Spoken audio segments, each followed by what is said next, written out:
Mesdames et messieurs, bonsoir, bienvenue dans cette édition d'information sur A30 Télévision. D'abord les titres, toutes les possibilités, notamment les sanctions, sont envisagées par le Conseil de sécurité des Nations Unies pour rétablir la paix à l'est de la République démocratique du Congo. Des assurances des membres du Conseil de sécurité en mission en RDC. Cette délégation a échangé avec le Premier ministre Jean-Michel Sama-Lukonde.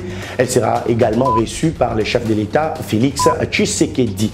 La Banque centrale du Congo publiera désormais et de manière régulière les taux d'échange sur les médias, décision prise lors de la réunion des conjonctures économiques pour mettre fin aux spéculations du taux de change. Vous suivrez également ces femmes qui inspirent. Elles sont menuisières en aluminium, métier à prédominance masculine mais qu'elles exercent avec brio. Ces femmes menuisières ont été rencontrées à Kinshasa. C'est le dossier de la rédaction. Bonsoir. En visite de travail en République démocratique du Congo, les membres du Conseil de sécurité des Nations Unies ont une mission de 4 jours, soit du 9 au 12 mars prochain. À leur arrivée, ils ont livré l'essence de leur mission motivée par la persistance de l'insécurité à l'est du pays. Suivez.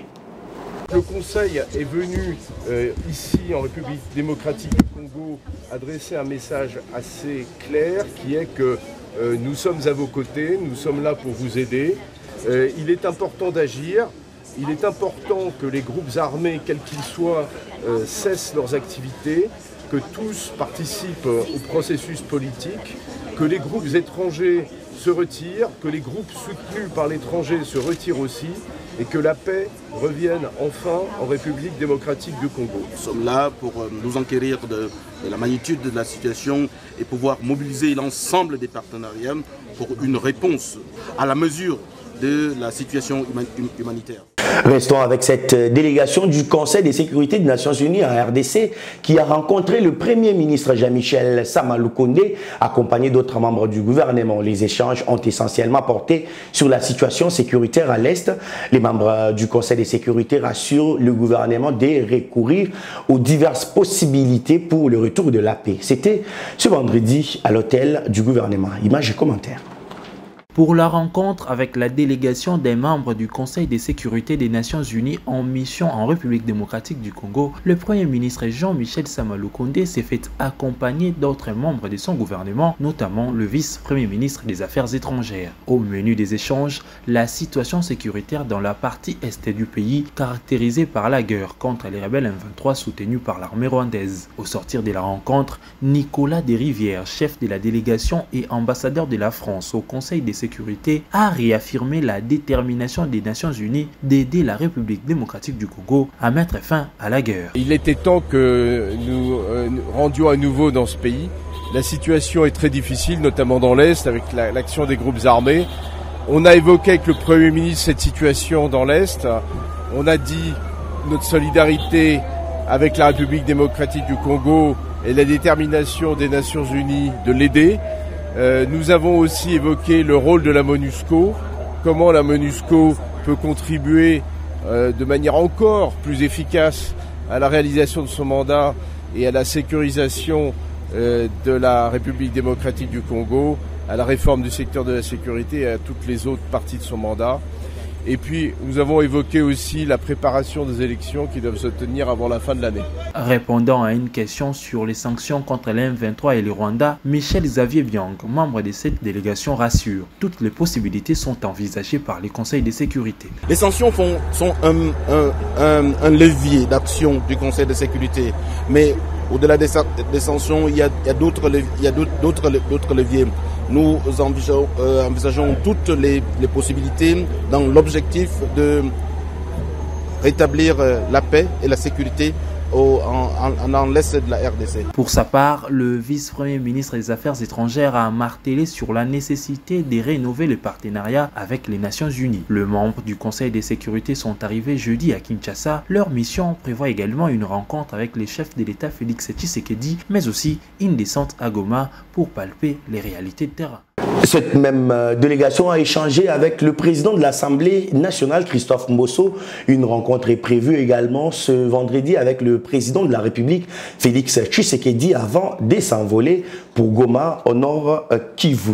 Je l'ai dit, dans les titres spéculation de taux d'échange sur le marché, le gouvernement de la République a recommandé à la Banque centrale du Congo de publier régulièrement les taux d'échange sur les médias pour mettre fin à la spéculation. C'est ce qui ressort de la traditionnelle réunion de la conjoncture économique présidée par le Premier ministre Jean-Michel Sama Lukonde ce jeudi. Le Premier ministre, chef du gouvernement, a convoqué ce jour une réunion spéciale autour de la question du taux du franc congolais à la suite des différents rapports que nous recevons de l'opinion publique. Et à cet effet, et pour fixer l'opinion, il a lieu de dire que les chiffres nous communiqués par la Banque centrale du Congo révèlent que le franc congolais est demeuré relativement stable au cours des dernières semaines. Et à la date d'aujourd'hui, le franc congolais s'est échangé à un taux de 2035 francs congolais contre le dollar américain sur les marchés officiels. Et au marché parallèle, l'on a observé des taux qui varient entre 2250 et 2350 francs congolais pour un dollar américain. Il a lieu de noter aussi qu'au cours des dernières semaines, l'on note une décélération de la formation des prix intérieurs. Cette décélération s'observe notamment à Kinshasa, dans la capitale de notre pays, à Lubumbashi et à Goma. Il va donc sans dire que nous faisons face à une spéculation qui prend forme autour de la question du taux du franc congolais, et c'est pourquoi certaines mesures ont été préconisées pour apporter la bonne information et mettre fin à cette spéculation. Il s'agit notamment de la publication au quotidien par la BCC des taux du franc congolais sur les médias locaux, et ensuite la Banque centrale va procéder à un suivi permanent des taux sur les marchés parallèles. Aussitôt demande formulée, la Banque centrale du Congo a mis en œuvre cette recommandation du gouvernement congolais. Pour ce vendredi 10 mars, le taux d'échange est de 2037,9 francs congolais le dollar dans le marché interbancaire. Dans le cours parallèle acheteur, un dollar vaut 2280 francs congolais et dans le marché parallèle vendeur, un dollar est égal à 2305 francs congolais. L'actualité, c'est aussi l'arrivée ce vendredi à Goma d'un convoi humanitaire destiné aux personnes déplacées. Il s'agit des 70 mètres cubes de fournitures médicales réceptionnées par le gouverneur militaire de cette province. Le lieutenant général Constant Dima a remercié la France et l'Union européenne pour ces gestes. Il a également déclaré que le véritable cadeau pour la population de l'Est de la République démocratique du Congo demeure le retour de la paix.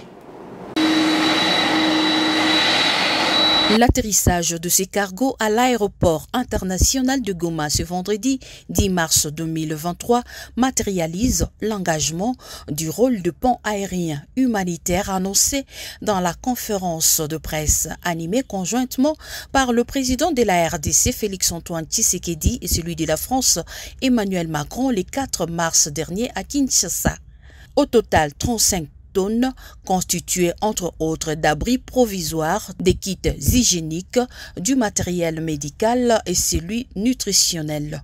Un don de la France couplé à l'Union européenne, affirme Bruno Aubert, ambassadeur de la France, qui a personnellement accompagné la donation aux côtés de Jean-Marc Chataignier, ambassadeur de l'Union européenne.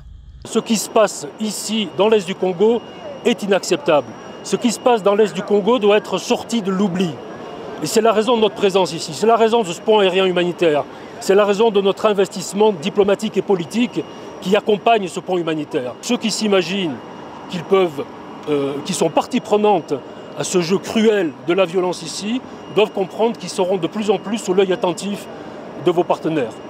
Le lieutenant-général Constant Dimakumba, gouverneur de la province du Nord Kivu, a réceptionné cette aide humanitaire au nom du gouvernement congolais. Après avoir remercié les donateurs, le chef de l'exécutif provincial a tenu à rappeler que le besoin le plus profond des déplacés bénéficiaires de cette aide humanitaire, c'est la paix et la paix durable. Le vœu de notre population est bien sûr de recevoir des aides humanitaires, mais leur souhait est de rentrer plus vite que possible dans leur milieu d'origine, parce que c'est une charge énorme aussi pour la communauté internationale que cette population aujourd'hui souhaite que la paix durable revienne pour qu'ils regagnent leur domicile. Cet avion, constitué de ces 35 tonnes, est une première rotation qui sera complétée dans les tout prochains jours. Bien avant de clôturer cette édition d'information, elle ressemble à une étoile parmi tant d'autres dans la voie lactée. Elle, c'est Madame Keren Kingala, une menuisière des professions dans une corporation où seuls les hommes ont le droit de citer. Pour une femme d'exception, Keren Kingala en est une. Voilà pourquoi, à l'occasion du mois dédié à la femme, elle a parlé à cœur ouvert à la rédaction d'Actu 30 Télévision. C'est dans ces chantiers situés dans la commune de Ngaliema que Keren Kingalala et deux autres dames menuisières de l'air Utah comme elle ont pris rendez-vous pour leur travail du jour, à savoir la pose des fenêtres en aluminium d'environ 40. En toute convivialité, les trois dames qui font une équipe de 4 s'y activent. Première démarche pour le trio, le port de leur tenue de travail. Juste après, les voilà toutes les trois Bakaji Design en action pour l'installation des encadrements. Dire de Keren Kingalala, elle est l'aînée et la fille unique d'une famille de 3 enfants. Ancienne en sciences économiques et de gestion, Keren Kingalala a eu un faible pour la menuiserie qu'elle a embrassée après une formation. Quand je finis mes études, je vis sur Internet une formation de femmes. Je cherchais le travail de partout. Malheureusement, je n'avais pas trouvé. Quand je vis cette formation, je me suis lancée et il y avait au moins 150 filles. Et nous sommes lancés avec les autres. Nous sommes restés au nombre de 5. Et nous avons fait notre équipe. Nous travaillons maintenant. C'est après cette formation reçue qu'elle a monté Bakaji Design, son label et sa marque déposée avec le soutien de sa famille. Ça a été difficile, mais mes parents m'ont accompagné. Jusque-là, ils m'accompagnent à ma vision. Et mes amis me soutiennent et nous travaillons maintenant ensemble. Nous avons formé une équipe. Un peu difficile parce que nous sommes les filles. Ce n'est pas facile de travailler dans le domaine des hommes. Nous travaillons sous pression, mais jusque-là, nous tenons le coup. Cette expérience acquise et aujourd'hui décomplexée, Keren Kingalala invite la gente féminine à suivre son exemple et à faire un choix judicieux sur le plan professionnel. Donc j'aimerais juste encourager les femmes à se dire que voilà, comme on dit, la menuiserie, ce métier, pas du tout. C'est pas forcément un métier d'homme. C'est vrai qu'en première image, on voit les hommes derrière, mais il n'y a pas de limite en fait. Comme je vous l'ai dit, j'ai fini en architecture par exemple. Il y a aussi des hommes, on pouvait se dire ah ouais, il y a des hommes, je pourrais pas y arriver et tout, mais quand tu t'es donné une vision, tu te donnes aussi une certaine discipline. Parce que quand on n'arrive pas à faire des choses, ce qui nous maintient, c'est la discipline. Pour Bakaji Design, le statut de sexe féminin ne peut constituer une barrière pour l'exercice d'une profession à tendance et à prédominance plus masculine. Je peux très bien faire les métiers d'homme, mais après, je sais prendre soin de moi aussi. Tout dépend juste de la manière de prendre soin de soi. C'est comme une femme au foyer. On peut être travailleuse aussi, mais tout en prenant soin de soi. Comme j'ai dit, c'est juste une discipline qu'on se donne à soi-même. Je peux me fixer des limites et j'ai un temps où je sais que voilà, ici je sais travailler, où je me mets dans le mental déjà que je dois travailler comme un homme par mes efforts, parce que ça vient de la tête. Mais je sais aussi que voilà, après mon boulot, je sais toujours rester dans mon côté féminin où je sais que j'ai des engagements à tenir et tout ce qui va avec. Dans ses projets à venir, Keren Kingalala, qui voit toujours grand dans ses rêves, ambitionne de bâtir une entreprise en menuiserie avec une priorité d'une main-d'œuvre où les femmes seront majoritaires. C'est par cette information que nous bouclons la boucle de cette édition d'information. Merci à vous de l'avoir suivi. L'actualité reste en continu sur les www.actu30.cd. Au revoir.